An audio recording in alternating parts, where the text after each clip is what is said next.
जरा सोचिए, आप किसी भीड़-भाड़ वाले रेलवे स्टेशन पर हैं।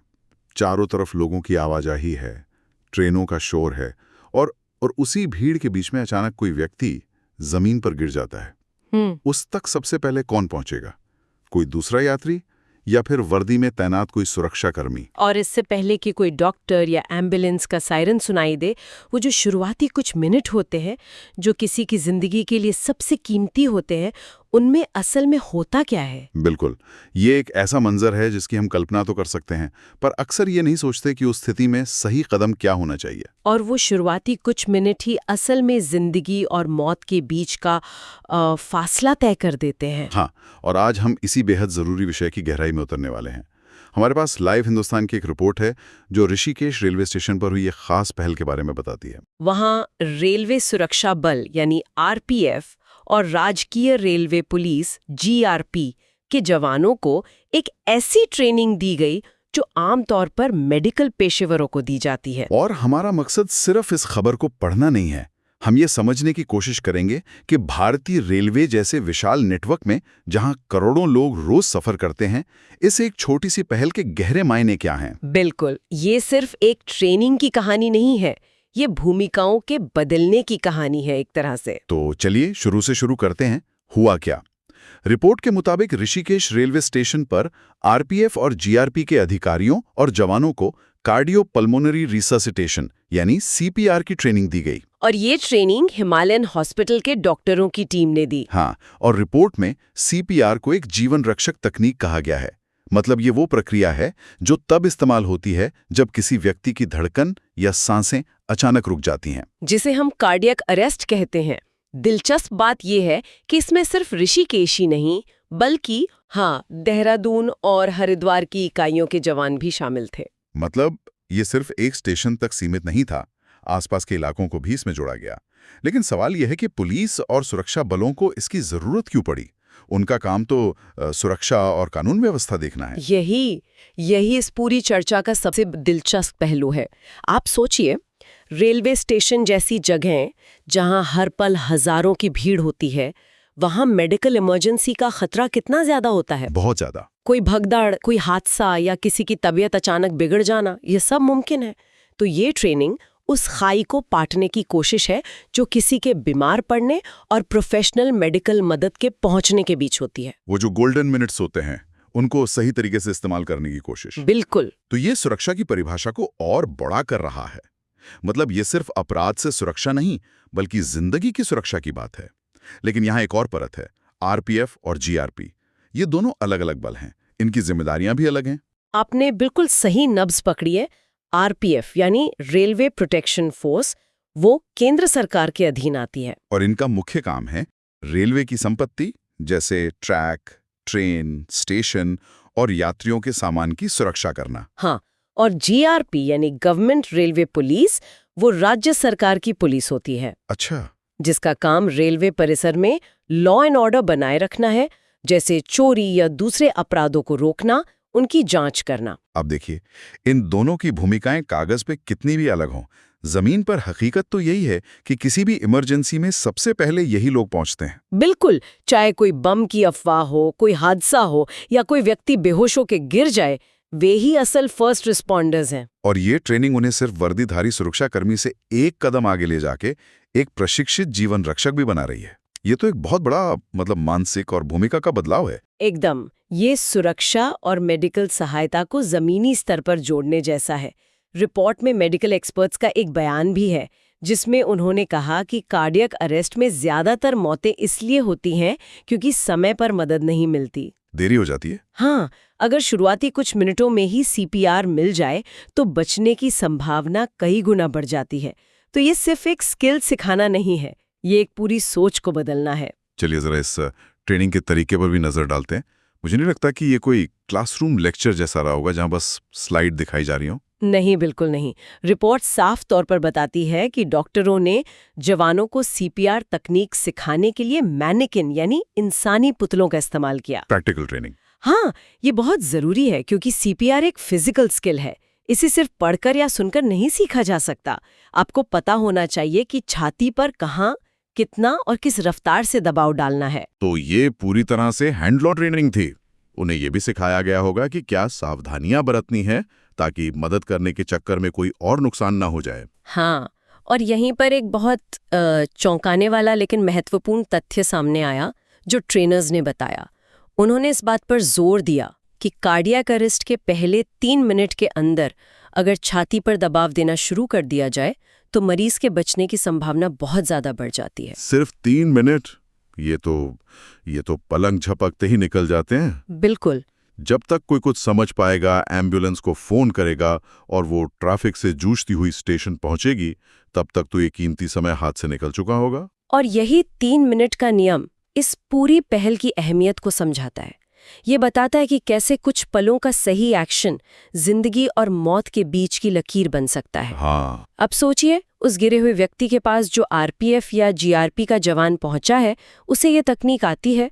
वो बिना एक पल गंवाए एक्शन ले सकता है।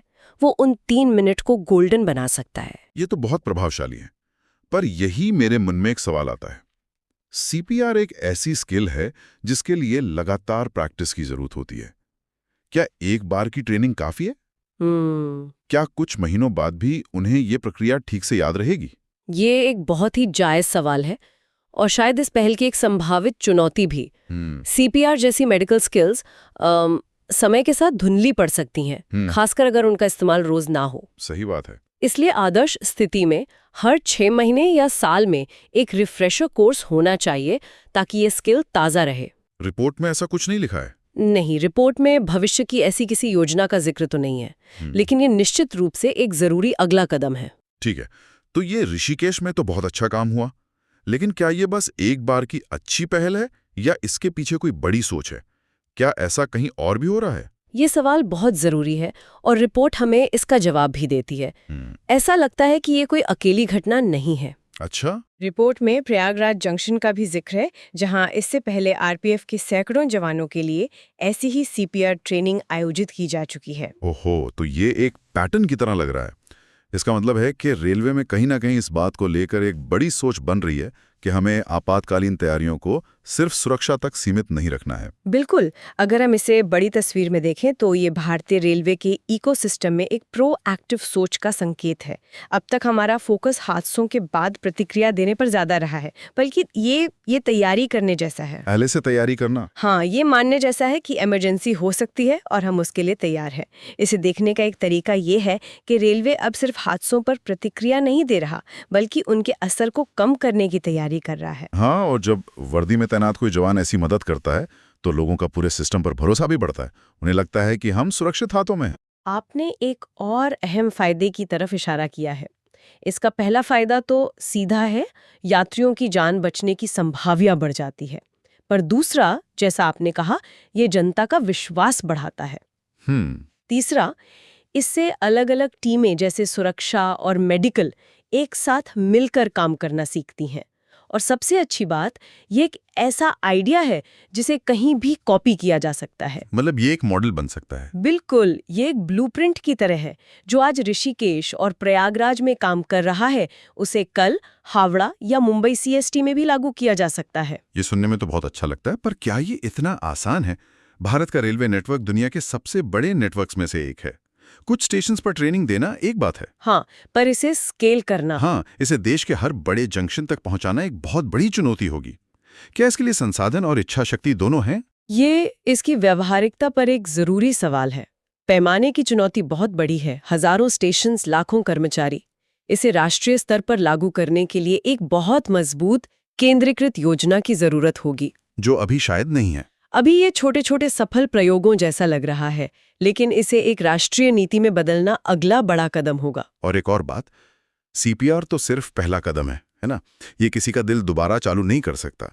ये सिर्फ प्रोफेशनल मदद आने तक दिमाग को ऑक्सीजन पहुंचाता रहता है। तो सीपीआर के बाद क्या? आप बिल्कुल सही जगह पहुंचे। सीपीआर के बाद सबसे जरूरी है कि मरीज को जल्द से जल्द एडवांस्ड मेडिकल केयर मिले। इसका मतलब है स्टेशन पर एम्बुलेंस की तुरंत उपलब्धता और नजदीकी अस्पताल से एक मजबूत समन्वय। क्या इस ट्रेनिंग में ये भी सिखाया गया कि मेडिकल इमरजेंसी सिस्टम को कैसे तुरंत एक्टिवेट करना है? ये एक अधूरी जानकारी है। यहीं पर टेक्नोलॉजी की भूमिका भी आती है।